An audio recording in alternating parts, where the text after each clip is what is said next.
Hey everybody, Jamie Griffin here, and today I want to share with you 5 simple tips that are going to help you save more money every single month so that you can accomplish your financial goals a little bit faster. So whether your goal is to start an emergency fund, go on vacation, or my personal favorite, pay off debt because debt is stupid, these tips are going to help you start saving money this month so that you can reach those goals just a little bit faster. These 5 tips are the exact same tips that we use to become more efficient with our finances and save hundreds of dollars when we're working to pay off our debt. We've used them for years. We still use them because they still work. When something isn't broken, you don't want to try to fix it. These tips work, and we still use them every single month to help us save money and reach our financial goals just a little bit faster.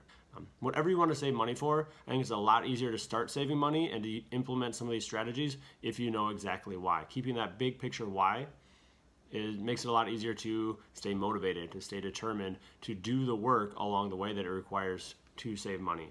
If you know why you want to start saving money, whether it's to pay off debt, start an emergency fund, leave a comment down below and just say why you want to save money. What is your big goal?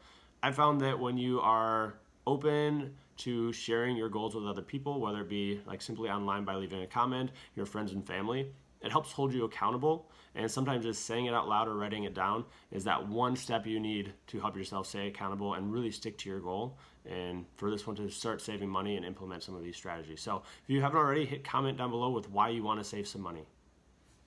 Tip number 1 to help you save more money every single month is to stop going out to eat. And I know right away that sounds like a really big, maybe daunting challenge, especially if you eat out a lot, but trust me, you can save hundreds of dollars every single month when you stop going out to eat. First question I have for you is, when's the last time you calculated how much you spend going out to eat every month? So think about the times that you go out to eat with your spouse or significant other, you grab drinks with friends, you go to happy hour, maybe late night appetizers, you grab coffee on the way to work, McDonald's coffee, Starbucks coffee, any other coffee shop.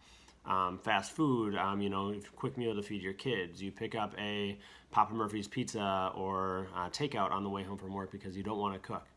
All these different things add up really slowly over the month. It's really easy for your eating out budget to creep up actually pretty quickly. Just earlier this month, my wife was craving Chinese food, and we found a way to fit that into our food budget. But between that and then what I didn't want Chinese food, because I'm not a super huge fan, I got a Papa Murphy's pizza for $10. So between those two different things, it cost us $30 for that one night eating out.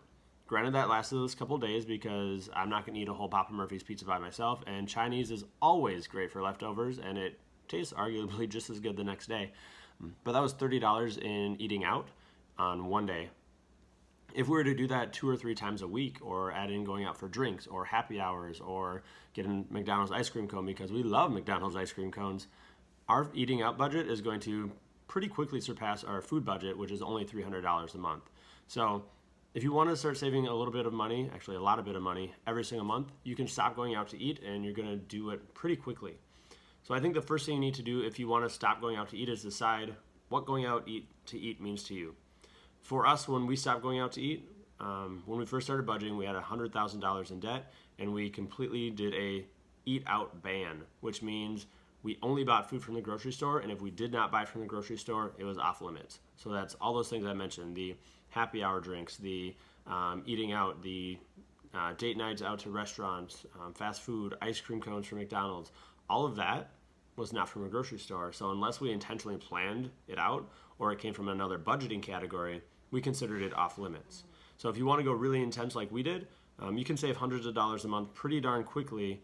You see that fly in there? Pretty darn quickly if you stop going out to eat. We found out that when we stopped to calculate it, we were spending at least $300 a month going out to eat. Now that's as much as we spend on our groceries for the whole month. And that is enough food to feed me, my wife, and our 1.5-year-old who eats like a linebacker. So if you want to start saving money, stop going out to eat is a big one. And maybe you want to set a specific budget. So instead of stop going out to eat, we're going to cut it back and stick to a $50 a month. We won't spend more than that going out to eat. Either one of those things is going to help you save a ton of money pretty darn fast, and it's actually not too bad to implement, especially if you wanted to pair it with cash envelopes. Using the cash envelope system and taking out $50 cash at the start of your month and say, this is what we have to eat out, and anything beyond this, we're just going to buy from the grocery store or fit into our food budget. I think it's a really great way to get started with eating out if you don't want to do a full ban. Otherwise, if you want to dive in and save even more money, just stop going out to eat altogether and hold each other accountable if you have a spouse or significant other with that. I find it's easier to do it with somebody. So if you don't have a spouse or significant other, maybe find a friend that also wants to save some money and you can do this challenge together with them. So that's my first tip. The second tip to help you save more money every single month is to set up a direct deposit with your bank. Most employers have the option to pay with direct deposit. So if you choose this option, you've already got your paychecks going into probably your checking account. All you have to do is contact your employer and look up a couple details with your bank, like your routing number and account number, and pretty easily you can set up a direct deposit so that a portion of your paycheck is going to go into your savings instead of your checking account. Now, you don't have to do a ton of money. If your budget's really tight, just start with $25 a paycheck, and if you get paid 2 times a month, you're looking at $50 a month that's going into your savings account every single month. And that might not seem like a lot. You might want more progress. You might want to reach your goals faster. But what I've found with getting control of your money and your finances and reaching your financial goals, it's really small, consistent steps that you do over and over again is what really move the needle and help you get there. For us, we wanted to go to Ireland for our 5-year anniversary, which we just celebrated this last May. In order to do that, we knew we had to start saving money when we got married. We're both teachers. We don't make a lot of money, and so we knew that we had to make saving a priority. So what we did is we set aside $50 every single month. We put it into our savings account and kind of had it earmarked for our Ireland vacation. And yep, $50 a month. If you think about that over 5 years, let me do some quick math. I'm thinking that's $3,000 if you just do $50 a month. And so we did that. Plus there's some times where we got an extra paycheck or we got a bonus from work or we picked up an extra job in the summer because we're teachers. And so we could put some extra money, a couple of those months, into our savings account, which helped a lot. In total, we had $6,000 saved up that we all saved ahead of time so that we could do that. But it started with that small little $50 a month. And so if you've got a savings goal to set up your emergency fund, to save for your kids' college, to pay off debt, to save for retirement, even small amounts of $25 or $50 a month will help. And setting that up with direct deposit is a beautiful way to do it because you don't even see it come into your account. You see your paycheck go in to your checking and the $25 or $50 is shuffled into your savings. And a lot of times, after a couple months, you're probably going to forget that's even happening until you check your savings account and be like, holy cow, we've got like $200 in there. That's amazing. So that's the second tip, is to set up a direct deposit with your bank so that that savings is out of sight, out of mind. It happens automatically and you don't even have to think about it. All right, moving on to tip number 3 to help you save more money every month. This is my absolute favorite. It's to create a zero-based budget. And so if you're not on a budget, this is my favorite kind of budgeting method of all the ones that are out there, is a zero-based budget, which means at the end of the month, your income minus your expenses equals 0. Now that does not mean that you spend all of your money every single month so that you don't have any savings left. What that means instead is that you're really intentional about the money that you're making and what you do with it. You give every single dollar a name and a purpose. So, of course, you're going to pay your bills, you're going to pay your rent, you're going to buy groceries, you're going to fill up your car with gas. All the normal things that you normally spend money on, you're going to do that. But then you're going to make an intentional plan with savings, with retirement, with investing, with tithing, so that at the end of the month, you don't just realize like, oh, I don't have any money to save. It's a planning ahead method rather than a waiting to see what's left. So generally, like I said, there's a couple ways that people try to save money. And the first one, and maybe you're familiar with this is what I used to do for years and years. I would go about my month and buy the things I needed to buy, spend money on things I wanted to buy, might be going out to eat, hanging out with friends. And at the end of the month, I saw how much money I had left. Usually, it was very close to 0. And maybe you have that experience too. But when you plan ahead and use a zero-based budget, you're actually choosing to save money at the start of the month rather than waiting to see what's left. So if you wanted to do that, start saving for a vacation or saving for retirement or setting up an emergency fund, you set that money aside, and right when you get paid, you transfer that money to your savings account. So then again, it's out of sight, out of mind. You make that intentional plan ahead of time, and then at the end of the month, you're not waiting to see what's left.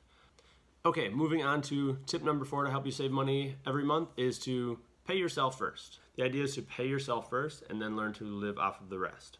So similar to setting up an automatic direct deposit, and creating a zero-based budget. The idea is to be really intentional with your money and to set aside money for your goals and priorities first before spending money on some of those flexible spending like eating out and groceries and gas and entertainment and those other types of flexible spending that can really creep up and hurt your budget in the end. Again, this comes down to being really intentional with your money and how you spend it and being thoughtful about the money that you earn so that you're doing the things that you want to do rather than trying to scramble and figure out how to reach your goals without a real plan. So the way this works, paying yourself first, is as soon as you get paid, you have already chosen an amount of money you want to save every month. So a couple things for us that we do, we want to add money to our home improvement fund, which is like a sinking fund within our savings. So every month we're going to add at least $50 to that. We're going to add at least $50 to a college fund for our daughter. And so those two things, the first time we get paid every month, I transfer that money out immediately. I put the $50 for our home improvement into savings, and I take the $50 and I add it to Addie's college fund right away. I don't wait till the end of the month. By doing it right away, I know that it's going to be there no matter what. You want to be really intentional from the beginning and make sure that your goals are being met through your savings. Or again, it's for emergency fund, retirement, your kids' college, vacations, paying off debt. If you start to make some of those payments and set that money aside right when you get paid and then figure out a way to live off the rest, I think that you're going to find that it's not as hard as you think to adapt to living off of less money or living off of less of your income than you have been. The last one that I have for you, fifth and final tip to help you save more money every month is it has to do with food and meal prepping. When you go buy food, make a list for your groceries and meal plan when you buy food. We started doing this right when we did our eating out ban because, if we're not eating out, we need a good plan with food. And so we started meal planning or meal prepping. And what that meant for us was for breakfast, lunch, and dinner, each one of those meals, we ate the same thing all week long. So we bought all the ingredients we needed. Sometimes we bought it in bulk because you can save a little bit of extra money that way. And then on Sundays, we had a meal prep day where we cooked all our lunches for the week, put them in Tupperwares, and we cooked our dinner for the week and put it in Tupperware. And for us, we love eating leftovers. It wasn't a big deal for us. And so when we just had those things in Tupperware, it was just almost a grab and go type lunch. We just heated up at work. But the important part of that was when we chose what meals we were eating, we planned that out ahead of time. We wrote it down, made a list of the ingredients we would have, and we went to the store and we only bought that. And we made sure it stuck under our food budget so that we were, again, being intentional and saving money. Food is so easy to spend a lot of money on, and I found that if you're buying food for one meal, it's a lot more expensive than buying food for 5 meals or 6 meals. But one meal food buying is really expensive, but when you buy in bulk and plan ahead, you can get a lot more bang for your buck, and you're going to, in the end, save money. So a couple tips to help you if you are unfamiliar with meal prepping or food planning. First, when you're choosing meals, choose meals that have semi-cheap ingredients. It's just going to make your budget last longer. For us, we don't buy a lot of fancy meats and things, even though some of those things we really like. But we just know that right now, that doesn't fit into our budget. And especially when we're paying off debt and trying to save money, that didn't fit into our budget to buy big, lavish meals with ribeye steaks or salmon or shrimp and lobster, those really things that we really do love to eat. It just didn't fit into our budget at the time. At some point, I hope it does, but when we were paying off debt and trying to save money, it didn't. And so be intentional about the meals that you choose and the ingredients that are going into them. One thing you can do is before you start choosing your meal is look around your house. What do you already have that can be made into a meal? Because if you already have an ingredient, hey, that's money saved. That's money that you do not have to spend this week. Maybe you'll have to spend it eventually, but if you've got the ingredient now, use it before it goes bad, before you have to throw it out, before it's been sitting there for so long you don't know if it's still good. Use the ingredients that you have and plan meals around that. Another tip is to plan meals that have similar ingredients. My wife is awesome at doing this, and she's actually made a meal planning spreadsheet for us so that we've got our meals planned out for a couple months in advance, and we've got a list of favorite meals that we love and we've made over the years that we can just go back to and make those pretty easily and pretty cheaply. But one example of some meals that share ingredients is like Mexican food is awesome for this. especially if you're somebody who doesn't like to eat the same meal over and over again every single day. You can change things up. So with Mexican food, you can buy rice and beans, and rice and beans can go into tacos or burrito bowls or burritos. You can put those into an enchilada. So you can have almost a Mexican themed week, and then you got a lot of really similar ingredients. That's going to save you money in the long run. And then the last one, I think I already mentioned this, but before you leave the house, make sure you have a list written down either on your phone or in an app or on a piece of paper, so that when you go to the store, you know exactly what you're getting, and you stick to that list. That's super important, to stick to your list so you don't go over budget. One thing that we've done with our list is we have the things that we absolutely want to get and need to get for a meal, and then a couple extra things that if we have money, it'd be really nice to have these too. Like, we love avocados, especially my wife loves them with her eggs for breakfast. If we have money in the budget, we try to get some avocados, but they're like, we write avocados ?